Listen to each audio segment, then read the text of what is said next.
La vie de tech, c'est simple. C'est eux et leur ordi. Tout est prévisible, sous contrôle.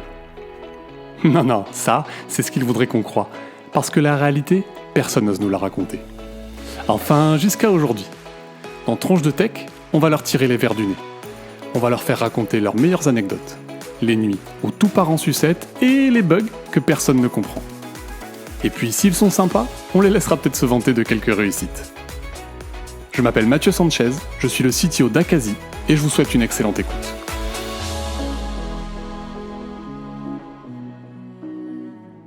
Salut Laetitia, tu vas bien ? Ouais, salut, je m'appelle Laetitia et je suis Field CTO chez UDB. Enchanté. Du coup, Laetitia, alors j'espère, il y a des travaux dans ma rue, donc j'espère qu'on n'entendra pas trop de bruit parasite. Voilà. Bon, on fera avec, sinon je me débrouillerai. Donc je suis très content de t'avoir aujourd'hui sur le podcast, et puis je vais pas dire pourquoi tout de suite, je vais raconter ça après, mais je préférais que tu commences par te présenter, du coup en 3 phrases, c'est un petit peu mon challenge sur ce podcast, et après on va embrayer sur plein de questions sur toi, où tu vas pouvoir nous raconter un petit peu ton expérience. Alors, je suis Field CTO, ce qui est rare. Je suis une femme dans la tech, ce qui est rare. Et je suis contributrice Postgres, ce qui est très rare. Ok, super intro, et du coup je vais rebondir là-dessus, parce que c'est pour ça que moi donc moi je suis un grand fan de Postgres, j'utilise beaucoup, et puis bon, j'ai toujours adoré essayer de comprendre comment marchait une base de données. J'aurais bien aimé être contributeur comme toi, je pense. Il est pas trop tard. Encore. C'est pas Mais fini. j'ai déjà, pour info, j'ai déjà regardé, tu sais, à l'époque où je regardais un moment, quand on est dev, on se dit toujours comment je peux contribuer à l'open source. J'avais déjà regardé un peu Postgres. Voilà, j'ai pas réussi, mais c'est partie remise. Mais je vais juste essayer peut-être d'expliquer un petit peu pour mettre le contexte, ce qu'est Postgre, parce qu'il y a ma maman qui écoute ce podcast, donc elle sait pas ce que c'est Postgre. Alors, déjà, c'est Postgres, pas Postgre. Postgres. Je vais faire Parce que l'erreur plusieurs fois, tu me Gray, en reprends. anglais, c'est pas une super connotation. Et si t'en es pas sûr, c'est pas très safe-forward comme comparaison, mais 50 nuances de Gray devrait faire en sorte que tu comprends que Gray, c'est pas une super connotation. Tu me reprends à chaque fois, parce que moi j'ai l'habitude de dire Postgre malheureusement. Mais... Ok, donc Postgres, donc c'est une base de données, et c'est utilisé partout sur Internet. Concrètement, les bases de données, en fait, pour prendre un exemple hyper simple, c'est quand tu t'inscris sur un site, ce qui fait que quand tu reviens sur le site le lendemain et que tu dis, bah moi je me suis inscrit avec ce login-là, c'est qu'il y a une base de données derrière. Et Postgres, c'est une des bases de données, c'est peut-être la plus ancienne base de données open source, je sais pas, en fait, c'est quand même, Oui. tu détailleras tout ça peut-être. Et du coup, toi tu contribues à ça de manière bénévole, en fait, c'est la magie de l'open source. Donc probablement à chaque fois que tu touches un truc là-dedans, que tu commits quelque chose, etc., tu as un impact finalement sur je sais pas combien de millions de personnes dans le monde. Donc, moi je trouve ça incroyable, fabuleux. Et ce qui est fou, c'est ce que tu as dit aussi, c'est que tu es une femme là-dedans. Et j'ai regardé du coup sur le site un peu des contributeurs. Donc il y a, je sais pas, un peu plus de 100 contributeurs reconnus dans le monde sur Postgre. Et tu m'arrêtes si je me trompe, mais il y a 4 femmes dans le Oui, lot. Et une 4 de ces femmes. femmes, c'est toi, quoi. Voilà. Oui. Donc voilà, moi je trouve ça ouf. Donc je suis trop content de t'avoir. On va parler un peu de ça ensemble. Donc ça, on va parler à la fin de Postgre. On va faire un truc un peu spécial où j'ai quelques questions un peu rituelles, si tu veux, qui reviennent souvent. Donc on va en balayer quelques-unes parce que tu as plein d'autres trucs à raconter que Postgres. Et puis à la fin, on parlera beaucoup de Postgres parce que j'ai envie, je pense que c'est hyper intéressant pour tout le monde. Donc ça va être trop cool. Voilà, j'ai hâte. Let's On est go. parti ? Ouais. Donc ma première question, c'est comment toi, tu arrives dans la tech, en fait ? Qu'est-ce qui t'attire vers ce monde-là ? Alors, j'ai commencé très tôt puisque, alors, bien évidemment, tous ceux qui me voient savent que j'ai 25 ans. Mais je suis née dans les années 80 et à ce moment-là, c'était pas tout le monde qui avait un ordinateur à la maison. Et moi, je suis née dans une maison où il y avait déjà un ordinateur parce que mon père était passionné d'informatique. Alors, il est né un petit peu trop tôt pour avoir pu en faire son métier. Mais il était passionné par ça et du coup, il y a toujours eu un ordinateur à la maison. Et donc j'ai commencé à jouer sur le TO-770 avec le super crayon optique, qui était une sacrée avancée à l'époque, et qui m'a permis, sans savoir lire, de pouvoir jouer à l'ordinateur. Il n'y avait pas de souris, en fait, à l'époque, c'est ça ? Il n'y avait pas de souris, il n'y avait qu'un clavier et le crayon optique. Ça ressemblait et à les quoi juste cassettes. que... Alors c'était un crayon qui était filaire, qui permettait de pointer sur l'écran et de, donner une position sur l'écran. Donc c'était un écran pas tactile parce que c'était pas les doigts, mais Non, c'était en c'était fait un écran de un... télé normal, c'était même pas un écran, spécifique à l'ordinateur. On Ah ouais, pouvait ok. brancher l'ordinateur, en fait, c'était juste la partie, unité centrale qui était d'ailleurs reliée au clavier, enfin qui était sous le clavier, Ok, qui était reliée avec les vieilles prises, comme le décodeur Canal+, là, comment ça s'appelle ces prises, je connais pas. les grosses prises qu'on faisait à l'époque, Ok, qui permettaient ok. de le brancher à la télé, qui était Mais un comment il détectait à quel endroit tu touchais l'écran? Alors ça, je sais pas. Pour moi, Ok. c'était magique, tu sais, j'avais 3 4 ans. Bon, ça restera magique, alors peut-être quelqu'un nous dira. Et puis quand j'ai eu 8 9 ans, mon père a commencé à me dire qu'un ordinateur, c'était pas fait pour jouer aux jeux vidéo, parce que c'était un outil extrêmement noble et que c'était fait pour programmer, et il m'a donné un livre de BASIC. Et je comprenais rien à ce que je faisais. Je me contentais de recopier le code qui était dans le livre, dans l'éditeur, et après je compilais le programme, etc. Et je suis assez fière de moi parce que j'avais réussi à changer le compilateur. Chaque fois qu'on compilait un nouveau programme, ça sortait, mais je ne suis pas fou et mon père a jamais réussi à le changer. Donc du coup, en fait, ton programme là, il a reprogrammé le compilateur Oui, basique. Donc ça veut dire ton père, j'imagine, ton père il programmait du coup. oui, C'est- Et du il coup, n'a jamais lui, réussi à le changer. excellent. Ouais, donc il aurait, ouais, bah du coup, c'est lui qui t'avait donné le livre, donc il pouvait s'en vouloir qu'à Voilà, lui-même. Ouais. oui, voilà. Et puis enfin, le livre était assez épais, il a pas voulu prendre le temps d'aller regarder exactement à quelle page j'avais trouvé ça.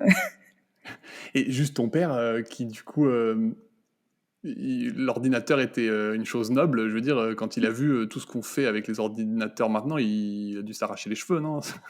Alors, donc mon père a pris sa retraite assez tôt, à 51 ans, et du coup, il avait du temps, donc il a appris la programmation Java, tout seul. Ok, Donc voilà. ok, excellent. Non, mais c'est ok. Donc t'es tombé finalement dans le bain avec ton papa et ta maman là-dedans? Alors maman, c'était: «Si on achète un deuxième ordinateur, je divorce». Et puis, «Ah là là, ça va vous bousiller les yeux, faut pas d'écran». La télé était bien sûr interdite, ouais, l'ordinateur était, très, très, limité.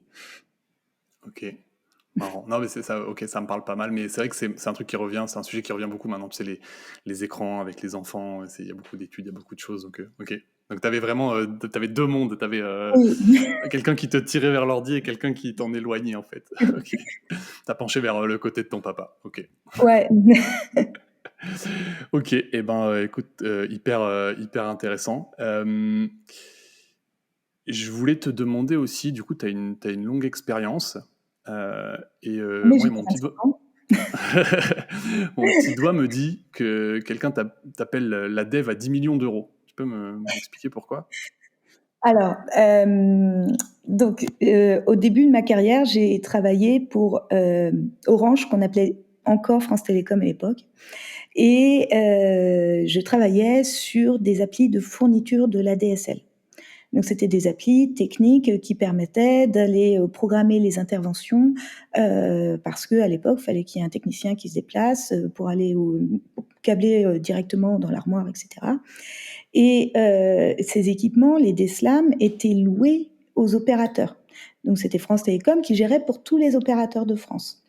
Et donc en plus de faire toutes les préparations d'intervention, et cetera, on avait une sorte de data warehouse qui gérait, quel opérateur utilisait quel DSLAM à quel, moment, et on facturait ça à l'opérateur. D'accord. Et un jour, il y a Free qui arrive et qui dit: «Il y a une erreur, vous nous devez 10 millions d'euros parce que vous avez surfacturé cette liste de DSLAM». Donc il balance une liste, avec je sais pas combien de de lignes dedans. Et là, mon chef me dit: «Bah, écoute, va falloir que tu, refasses les calculs». Donc grosse requête SQL, et on me donne les règles de gestion, j'applique le truc et je dis: «Ils ont raison, effectivement, on leur doit 10 millions d'euros. Par contre, j'ai appliqué les règles de calcul sur tous les DSLAM et il se trouve qu'on les a sous-facturés de 12 millions d'euros. Donc, en fait, c'est plutôt eux qui nous doivent 2 millions d'euros. Ah, ils te devaient 2 millions, alors ok, Ouais, j'avais 10 millions en tête. Bon, c'est pas mal aussi, 2 millions quand même. ouais, ouais, T'as, ouais, c'est pas mal. t'as eu un petit bonus en fin d'année ou pas? Non, j'étais Non. consultante, hein, et en plus, c'était Ah, France Télécom, hein. donc du coup, non, si j'ai bien compris ce qui s'est passé, c'est que, en fait, c'est quoi? C'est qu'ils n'avaient pas estimé sur certains équipements, ils n'avaient pas vu qu'ils utilisaient certains équipements, c'est ça? Qu'est-ce qu'ils avaient Non, raté de ils leur côté n'avaient pas Free? appliqué la bonne facturation, en fait. Il y avait différents niveaux de facturation en fonction des équipements, de leur vieillesse, des débits, etc. Ah Et oui, c'était ils hyper n'avaient pas complexe. appliqué les bons. Ok. Donc il y avait un système globalement déjà de facturation hyper complexe, mais du coup j'imagine qu'il n'y avait pas que Free où il y avait des erreurs. Après, ça veut dire que vous avez Ah corrigé oui, l'algorithme de ton côté. c'était un truc de folie. Parce qu'en plus, la base de données était... pour aller plus vite, les devs avaient supprimé toutes les contraintes d'intégrité. Donc, D'accord. ouais, on sait ce que ça donne. Ok, donc il y avait des doublons, des trucs comme ça. Ok. Ouais, ouais, Et ouais, donc ouais. du coup à la fin, vous avez réestimé la facturation de tout le monde en plus de ces 2 millions d'euros. Donc ça se trouve, Alors, à la fin, c'est les commerciaux qu'on négociait. ouais, ok. Parce que là, sur des montants comme ça... Ouais, j'imagine. Ok, ah, pas mal, c'est sympa. Je sais pas s'il y a beaucoup de devs qui ont fait gagner 2 millions d'euros à une boîte comme ça en presque claquant des doigts. Euh, Intéressant. Et est-ce que tu as le souvenir d'une grosse boulette que tu aurais fait en prod? Et en plus, ça faisait seulement 1 an que j'étais là. J'étais consultante sur France Télécom, même mission, même base de données. Donc, je m'occupais de 4 applications et il y en a une, notamment, qui gérait le passage des commandes vers une autre appli qui ensuite passait les commandes aux bons techniciens au niveau local, etc. Et en fait, les commandes qu'on recevait, il arrivait qu'elles arrivent en doublon. Bon, et dans ce cas-là, le système disait ah ben non, c'est un doublon, donc elle passe pas. Et personne s'en occupait de ces doublons, donc les commandes restaient à vie. Et puis moi, je fais tiens, j'ai du temps, je vais regarder et je vais m'en occuper. Et ce que je ne savais pas, c'est que notre appli, elle avait une durée de rétention de 3 mois seulement. Donc du coup, c'était plus des doublons pour moi. Ok. Donc j'ai renvoyé les commandes. Ok.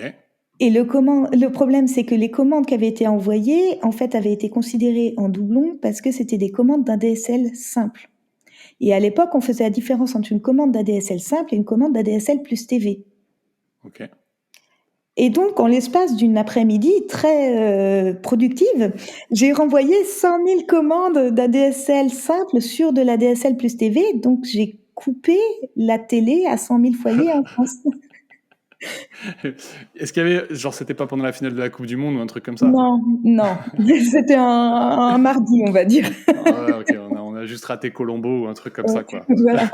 Ça Non, aurait pu alors être pire. on a quand même réussi à en rattraper 75% à peu près. Je- À faire en sorte qu'elles ah, partent tu veux dire directement sur le terrain. rapidement, c'est ça? Ouais. À les Ok. annuler avant que les techniciens les récupèrent. Mais il y en a Ok. 25 000, on n'a rien pu faire. C'est-à-dire quoi? Vous avez rien pu faire, comme vous dire, les gens avaient plus la Ils étaient télé. partis, les techniciens, ils avaient déjà récupéré, ils étaient partis en intervention. Ah oui, alors attends, que je comprenne. Ok, parce que j'ai pas. Du coup, quand tu dis renvoyer une commande, qu'est-ce que ça veut dire concrètement, renvoyer une Ça veut commande? dire envoyer l'ordre d'intervention des techniciens France Télécom sur le terrain. Ah, d'accord. Ok, j'ai compris. Donc, tu avais des commandes. Tu avais des commandes qui arrivaient parce que l'utilisateur commandait, je sais pas, au téléphone, n'importe où. Je sais pas comment il C'était commandait. surtout en agence, hein, en C'était agence. en agence. Donc, l'agence envoyait. Tu avais 2 commandes qui arrivaient dans ton système. Et après, Ouais. tu avais un espèce de filtre qui disait celle-là, je l'envoie à un Oui, technicien. En fait, je déclenche oui, l'intervention. voilà. Et du coup, tu avais des doublons qui étaient restés là parce qu'on disait c'est des doublons, en fait, ils servent à rien. Et toi, tu les as tu dis soit ils n'ont pas été traités, c'est parti, traitons-les. Et donc, Voilà. ok. Ah oui, donc tu as lancé en plus une armée de techniciens sur le terrain, Oui, quoi. oui. Les gars, si c'était vous, je suis désolée. Parce qu'en plus, du coup, le lendemain, le surlendemain, ils ont dû y retourner pour remettre la Bah télé. oui. Bah oui, j'imagine. Double. Ah ouais, énorme. Donc en plus de couper la télé, t'as envoyé une armée de je sais pas combien de milliers Oui. de personnes. Incroyable. Et, enfin, quelles sont les conséquences d'un truc comme ça? Je veux dire, qu'est-ce qui s'est passé Alors, derrière? tout de suite, quand je me suis rendu compte de la connerie, je suis tout de suite allée voir le directeur de projet en disant j'ai fait une boulette. voilà exactement ce que j'ai fait. Les numéros de commande, c'est entre tel numéro et tel numéro. Euh, et il m'a dit enfin tout de suite il a contacté le directeur de projet de l'autre projet qui passait la commande au technicien pour voir ce qu'il pouvait faire. Et puis quand il a raccroché le téléphone, il m'a dit ne t'inquiète pas, ça arrive et il y a que ceux qui font rien qui font jamais ce genre de problème. Ok, donc enfin moi je trouve ça génial, enfin comme réaction, mais du coup toi déjà le fait, tu vois, d'aller direct communiquer l'erreur que tu avais fait, bah ça c'est pas mal. Enfin, moi je trouve que ça témoigne souvent d'une culture d'entreprise qui est quand même bonne. Ça veut dire qu'en fait tu étais quand même en confiance pour aller. Alors c'était quand même France Télécom sous les années terreur, hein. Alors pourquoi? Alors comment ça se fait que toi, tu vois, imagine si tu te dis est-ce que tu te dis je fais un truc comme ça, je vais me faire virer? Tu te dis ça ou? Alors, non, je me dis, j'ai fait une connerie, il faut que je communique pour qu'on diminue l'impact de cette connerie. Moi, c'est pas grave, en fait. Mon boulot, je retrouverai, ça, c'est pas un problème. En plus, j'étais consultante, donc ils n'avaient pas le pouvoir de me virer. D'accord. Oh, ouais. Donc, non, j'ai même pas pensé à moi, j'ai pensé tout de suite à, merde, j'ai fait une connerie, je communique le plus tôt possible sur exactement ce que j'ai fait. J'ai vraiment récupéré les faits le plus possible que j'ai pu pour qu'on essaye de résoudre le problème au plus tôt. Ouais, donc le côté très dev, en fait, je veux résoudre le problème. Il faut qu'on résolve le problème, on verra après les conséquences. Mais c'est, ouais, l'état d'esprit qui est... Ok, et ma question aussi, c'est comment tu t'en rends compte finalement? Parce que tu t'en rends compte par toi-même de ce truc-là. Comment tu t'en rends compte? Tu renvoies les commandes, bon, ça a l'air de bien se passer. Bah, c'est en discutant avec une collègue, en disant, ah, bah, dis donc, je suis en train de renvoyer des commandes, il y en a beaucoup. Et elle fait, attends, t'as fait quoi exactement là? Ah, j'ai bien nettoyé l'ADB, je suis bien content. Comment ça? Ouais, d'accord. Et donc, elle, ça lui a fait tilt. Et à partir de là, vous avez regardé. Ok. Excellent. Ah, dis donc, celle-là, elle est sympa. Et c'est au point que quand j'ai quitté la mission de France Télécom, les collègues m'ont offert un clavier sur lequel ils avaient enlevé toutes les touches pour mettre que yes et no. Et ils avaient utilisé des touillettes de machine à café pour que ça appuie yes et no d'un seul coup. Mais c'était quoi leur message? C'était de touche plus à la DB, quoi? Non, non, c'était plutôt on va te simplifier la vie, on va te mettre que 2 boutons. Aïe, aïe, aïe, sympa. Mais bon, t'avais fait gagner 2 millions d'euros avant ou après? Oui, voilà. Je sais plus si c'était avant ou après. C'était dans la même mission, donc ça s'est passé en l'espace de 18 mois. Ok. Bon, tu étais capable du meilleur aussi, donc c'était pas... Bah, parce que je travaillais. Ouais, c'est ça, exactement. Non, mais j'aime bien cette philosophie de, il y a que les... Je sais plus où j'ai entendu ça, il y a que ceux qui font rien. Verino qui dit ça, qui était un humoriste, qui disait il y a que ceux qui font rien qui font pas de conneries, un truc comme ça. Bah oui. Ouais. Écoute, hyper intéressant. J'ai envie de rentrer du coup dans le sujet Postgre là. Et du coup, comment tu deviens contributrice Postgre? C'est quoi en fait ton cheminement là-dedans, toi? Alors, déjà, moi j'ai commencé Postgres en 2007. J'ai encore dit Postgres, Oui, pardon. je sais. J'ai entendu, t'inquiète. Donc en 2007, j'ai écrit une extension close source en C pour Géoportail pour que si les gens écrivent mal les noms des villes, mais que phonétiquement ça marche, qu'ils puissent que Géoportail puisse trouver la ville. Ok. Donc ça, je l'ai fait en 2007. Et puis ensuite, je suis passée officiellement DBA Postgres en 2009. Okay. Et puis après, j'ai fait plein de trucs. Et en 2016, il y a... Mais c'est dans la même boîte là que tu as écrit l'extension et que tu es devenu DBA, c'est ça? Ouais, okay. C'est chez Worldline. D'accord, donc ils ont vu que tu avais une appétence là-dessus déjà. Ouais. Ah non, ils m'ont mis là-dessus, je l'ai fait. C'est tout. On dit, tu vas écrire une extension en C pour reconnaître les sons en phonétique. Je fais, ok, on y va. Why not? Bah ouais. Et ensuite, en 2016, il y a une entreprise de consulting Postgres qui me contacte en disant, bah, écoute, est-ce que ça t'intéresse de de venir chez nous et d'être consultante Postgres à 100% du temps.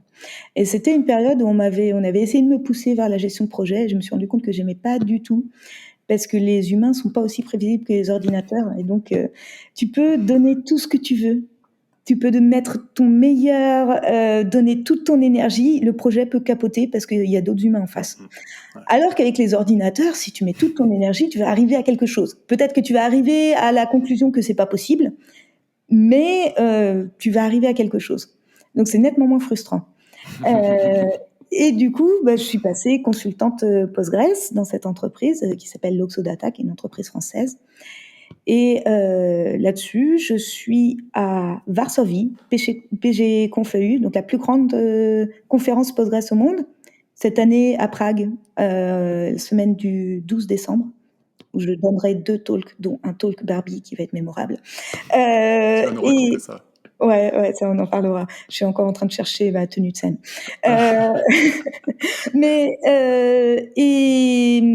Je discute avec un collègue en disant hey, t'as vu dans la doc de Altertable, il manque un bout. Et il me dit ah oui, je sais, ça fait longtemps. Je dis mais attends, c'est open source, ça fait un bout de temps que t'es dedans et t'as pas corrigé. Il fait oh non, la flemme. Et moi je fais je vais dire, il devait y avoir 100% de la core team, 70% des committeurs. J'ai dit, il y a du monde qui peut me montrer comment faire, quoi. Donc, je commence par demander à Dimitri Fontaine, hey, Dimitri, comment on fait? Il dit, ouais, bon, là, c'est l'heure de la bière, alors, plus C'est qui tard. Dimitri Fontaine? C'est un corps contributeur de... C'est un contributeur de Postgres et en plus, il avait l'avantage de parler français, donc c'était quand même cool. Et puis, en fait, je me rends compte que c'est pas, en plus, c'est de la doc. Donc, la doc, elle est écrite en XML. J'ai fait un copier-coller du create table pour le mettre dans le alter table. Et puis, j'ai envoyé mon patch. Donc, c'est un vieux process. Donc, j'ai fait un guide diff en texte que j'ai envoyé sur une mailing list. Ah ouais? Ouais. Il n'y a pas Pourquoi de il n'y avait PR. pas... Ok, il y a toujours pas ou il n'y avait pas? Il n'y a pas. En C'est fait, vrai? le projet souhaite être indépendant de toute société. Donc, on n'utilise pas GitHub, on n'utilise pas GitLab, on utilise Git. Et Git, il n'y a pas de PR. Ok. Donc, voilà, c'est mailing list, on envoie le patch. Et il m'a fallu 3 mois pour faire passer ce patch parce que j'ai eu des « Ah, mais oui, d'accord, mais est-ce que ce serait pas mieux de faire un lien vers l'autre doc? Et est-ce que tu as bien revu toute la page? Est-ce qu'il manque pas autre chose ?» Et effectivement, il manquait autre chose. Et après, ça a été un petit peu, 3 mois pour faire passer un pauvre petit patch de doc.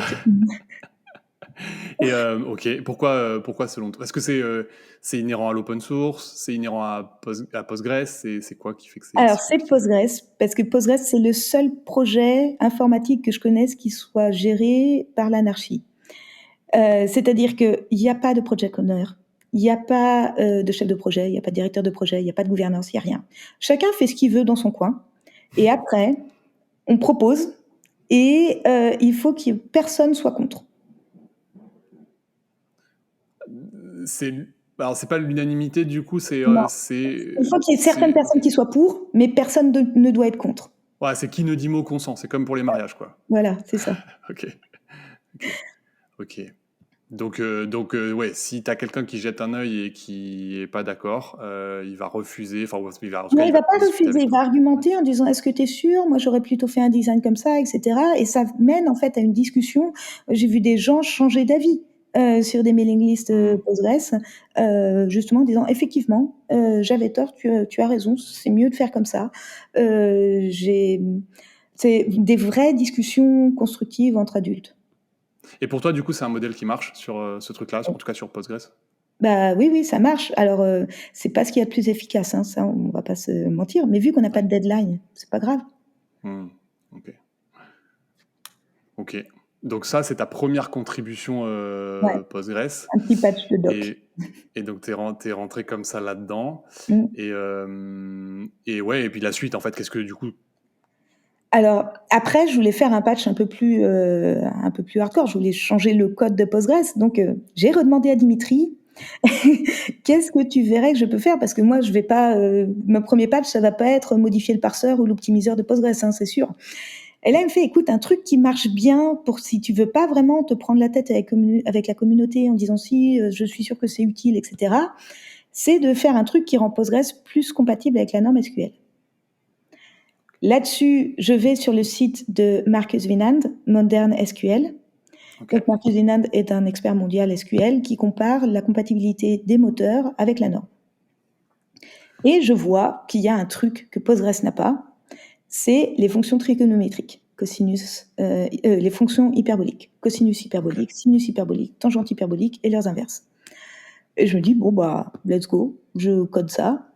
Alors, bien sûr, mon premier patch, c'était pas, enfin, il y avait des trucs qui allaient pas, mais ensuite, il y avait le FOSDEM et j'ai un super souvenir.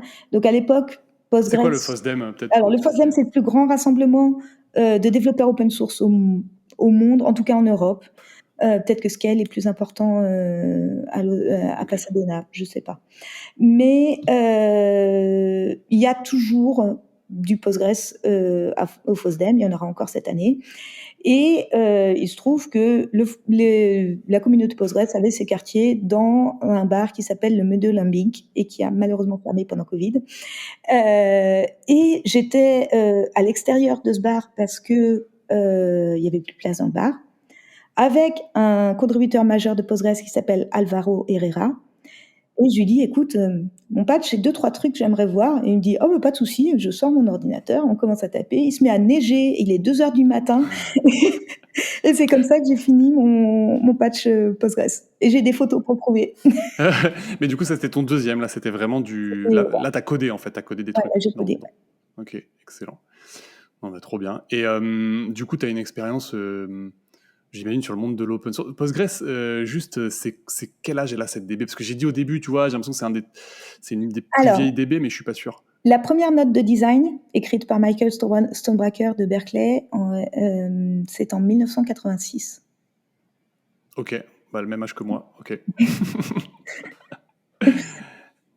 Et après, du coup, le démarrage, vraiment, les premiers commits, t'as une idée, ce truc-là? Alors, on a eu Postgres 95.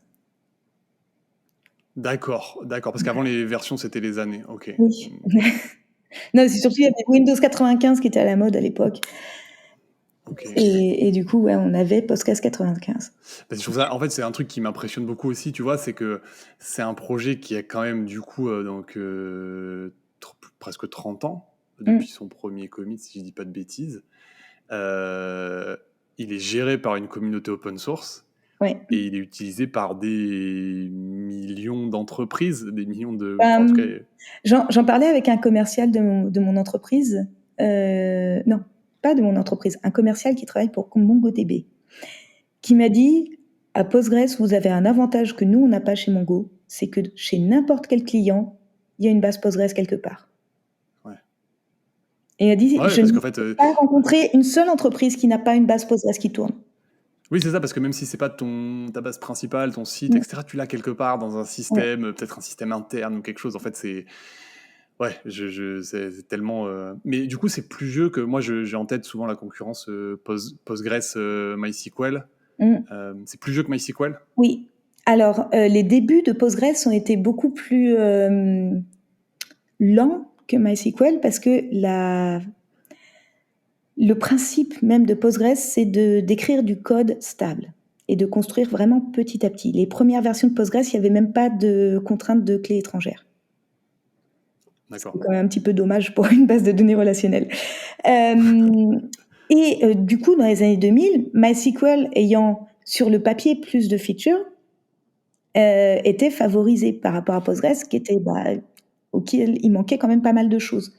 Mais par contre, la stabilité de Postgres a fait que je pense qu'ils ont largement gagné largement gagné la guerre contre MySQL. Mais ça me parle vachement ce que tu racontes là, parce qu'effectivement, moi, j'ai démarré le code, tu vois, avec du PHP, et c'était MySQL à l'époque. C'était un petit peu le truc standard. Et je suis parti un peu du monde du web pendant quelques années, et quand je suis revenu, Postgres beaucoup, et j'ai beaucoup plus entendu parler de Postgres, donc ok. Mais du coup, c'est intéressant que tu me refasses l'histoire, parce que je comprends un petit peu le changement d'état d'esprit là-dessus. Ok. Et excellent. Et écoute... oui, tu voulais le talk Barbie là, ça me titille ce truc. Raconte-moi. Alors, c'est donc le film Barbie est sorti cet été. Je l'ai vu, je l'ai aimé. J'ai emmené mes filles le voir. Et je discutais avec une copines, et je sais qu'il y a beaucoup de féministes qui ont critiqué le film en disant il va pas assez loin, enfin ça enfonce des portes ouvertes, etc. Et moi je pense qu'il est extrêmement utile parce que ça montre des choses que peut-être 70% des gens n'ont pas conscience que ça existe. Et du coup, je me suis dit, faire un nouveau talk sur la diversité dans la tech, c'est pas une bonne idée, parce qu'en fait, on a encore énormément de devs qui n'ont aucune conscience de comme c'est difficile d'être une femme dans la tech. Et du coup, j'ai fait, avec ma copine Karen Chex, qui travaille chez Crunchy, on s'est dit, on va faire un talk qui s'appelle voici ce que c'est d'être Barbie dans le Casa Mojo Dojo House de Ken. Adapté à la tech, du coup, c'est ça Ouais, voilà. C'est-à-dire que ça va être un talk qui parle de faits réels qui nous sont arrivés à nous ou à d'autres, mais déjà rien qu'à nous, on a largement de quoi combler 45 minutes. Tu m'avais raconté un peu. Ouais, donc voilà, c'est des faits en fait. C'est juste, voilà ce qui arrive. Et si ça m'est arrivé à moi, il n'y a pas de raison que ça arrive pas à d'autres. Ok. Donc voilà, c'est ça le but. Non mais super, non mais intéressant. Je trouve ça vraiment bien parce que c'est vrai que, enfin moi je vois moi le premier, du coup je suis pas une femme dans la tech et donc il y a des choses qui se passent que tu vois pas et en fait tu n'as aucune conscience que c'est possible, que c'est fréquent. Donc je pense que c'est pas mal de témoigner et d'avoir le courage de le faire parce que c'est pas simple. Et pire, j'ai un ami dans la communauté Postgres qui a un ami dans la communauté Postgres. Cet ami est problématique et lui, il ne s'en rendrait pas compte parce qu'avec lui, il avait un comportement normal. Et quand il a 2 ou 3 femmes amies à lui qui lui ont dit non, mais non, ça va pas. En fait, regarde, voilà ce qu'il a fait, ça. Il a compris que, en fait, cet homme qui pour lui était un ami, était agréable, était sympa, en fait, n'avait pas du tout le même comportement avec les femmes. D'accord. Ouais. Non, mais clairement, enfin, je vois très bien. Enfin, j'ai une anecdote un peu perso là-dessus, je vais pas rentrer là-dedans maintenant, mais oui, je vois un peu et tu tombes un peu des nues en fait, parce que les gens ont des fois différentes personnalités en fonction de à qui ils s'adressent, et du coup, tu le vois pas du tout. Et donc, ça fait très bizarre quand tu te rends compte de ça. Je pense un petit peu des côtés de chacun, quoi. Ok, bah écoute, très cool, j'espère que tu nous partageras ce talk. Moi je serai pas là pour le voir, mais j'imagine qu'il sera filmé et qu'on pourra le voir ensemble. Cette année, les talks de Prague sont filmés. Génial, ok, bah écoute, tu nous partageras ça, trop bien. Bah écoute, on arrive un peu à la fin. Je suis content d'avoir balayé tout ça avec toi, c'est hyper riche. Enfin bref, moi j'étais trop content de t'avoir, je trouve ça trop cool comme expérience. J'espère qu'un jour je contribuerai à Postgre. Tu me montreras. Postgres. Écoute, en ce moment, je suis en train de travailler sur le design d'une extension qui permet d'intégrer Avro à Postgres parce que je suis obligée, c'est mon nom. Donc, j'avoue, j'y ai pensé en plus, oui. Je suis obligée de le faire. Si tu veux contribuer, on passe un peu de temps et. Grave, ça serait trop marrant. Ouais, ça serait trop. C'est du C++ Postgres? Alors Postgres c'est du C, mais les extensions tu peux l'écrire comme tu veux. Ah ouais, c'est vrai. Alors moi j'ai discuté avec un expert Avro qui me conseille de le faire en Python. J'ai peur que les perfs soient pas au rendez-vous en le faisant en Python. Et du coup j'envisageais de partir en Rust. D'accord, ouais, ça a l'air intéressant en Rust. Moi, je n'ai pas touché, mais je connais pas le Rust non plus, hein, mais du coup j'ai un projet, donc je vais apprendre. Bah grave, bonne initiative. Mais je pense que tu vois le sujet qui me ferait le plus, enfin j'adorerais faire, c'est sur l'optimiseur, je sais pas comment on dit en français, parce que moi j'ai un background de recherche opérationnelle, optimisation, ça je t'avais un peu raconté, et du coup c'est quelque chose qui me fascine vraiment. Je pense, voilà, donc j'ai l'impression que c'est aussi un bout du moteur qui est costaud, qui je suis pas sûr que ce soit le plus facile, tu vois. Je t'avais passé le talk de ma copine Mélanie sur l'optimisation. Oui, absolument. Ouais, je l'ai ajouté dans ma playlist là. Non, pas encore. J'ai dans ma playlist. Si tu veux, je te mets en contact avec Mélanie et puis tu vois, c'est trop bien. Il y a moyen que vous travailliez ensemble. Trop bien. Pour finir du coup sur l'entretien, est-ce que tu peux nous raconter un truc marrant à savoir sur toi là? T'en as raconté quand même pas mal, c'est chouette. Alors, Je cours parce que pour moi, c'est ce qu'il y a de plus efficace pour faire partir le stress, tout simplement. Et que si j'ai pas couru depuis 2-3 jours, le trouble de l'attention va pas être en check et je vais pas être très très productif. Mais il se trouve que trouble de l'attention, donc quand je commence à courir, j'y vais très pépère et que ma tête, elle pense à plein de trucs et j'en avais marre de courir vraiment très très très lentement. Et on m'a dit, il faut faire du fractionné. Mais c'est chiant, le fractionné, c'est gaspillé. Donc, j'ai regardé ce qui existait. J'ai trouvé une appli qui s'appelle iZombie. Alors, elle a été renommée ZRX parce qu'ils ont rajouté toute une partie de scénario lié aux héros Marvel. L'idée de iZombie au départ, c'était ils ont engagé des scénaristes, des acteurs, et on court avec notre casque. Il y a tout un scénario, on doit faire des choses pendant qu'on court. De temps en temps, donc on peut mettre notre musique et puis de temps en temps, ça coupe la musique pour mettre une partie du scénario qui avance. Et puis en plus, on trouve des items. Donc on est dans un monde post-apocalyptique avec des zombies. Et le but, c'est de sauver notre colonie, d'enquêter sur ce qu'ils appellent la zombie plague, donc la maladie des zombies, pour peut-être trouver, si c'est pas un remède, au moins un vaccin. Ce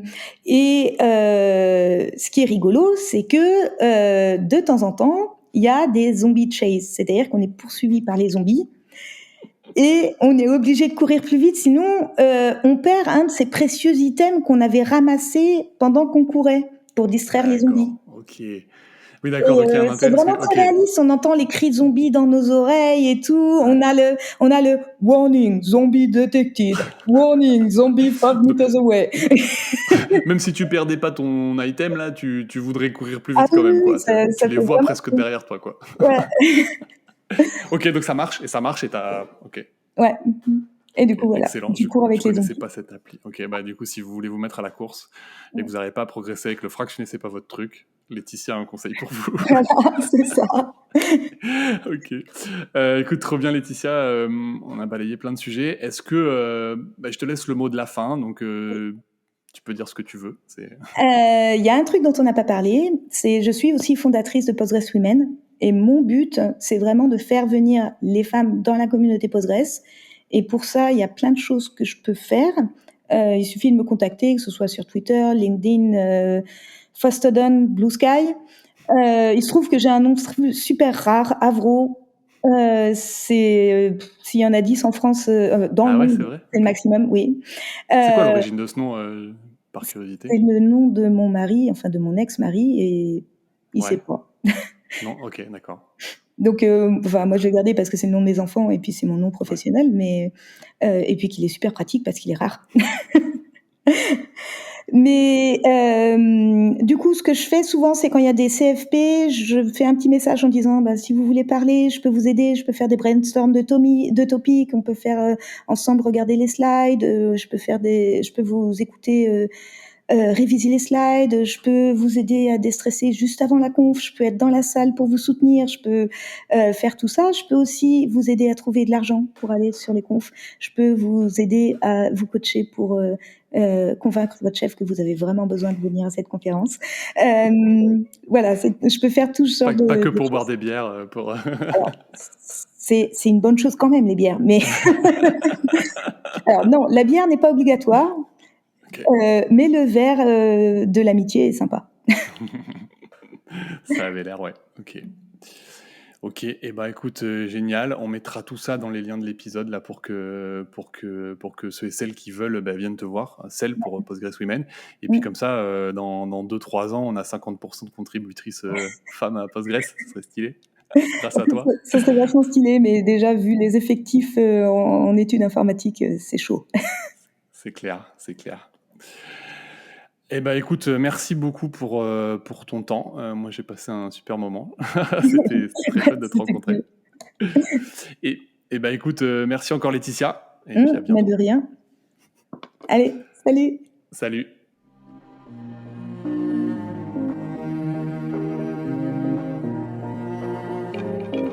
Ça y est, c'est terminé. La tronche de tech du jour nous a livré tous ses secrets. ou presque. S'ils t'ont plu, n'hésite pas à nous le dire en commentaire, à noter le podcast ou à m'envoyer un message sur LinkedIn. Dernière chose, si tu es freelance ou indépendant ou que tu envisages de te lancer à ton compte, tu auras certainement besoin d'un expert comptable. Dans ce cas-là, viens voir ce qu'on fait chez Akazi sur www.akazi.io. Ça s'écrit ACASI.io. Et promis, tu seras super bien accueilli. Sur ce, je te dis à très vite pour un prochain épisode de Tronche de Tech.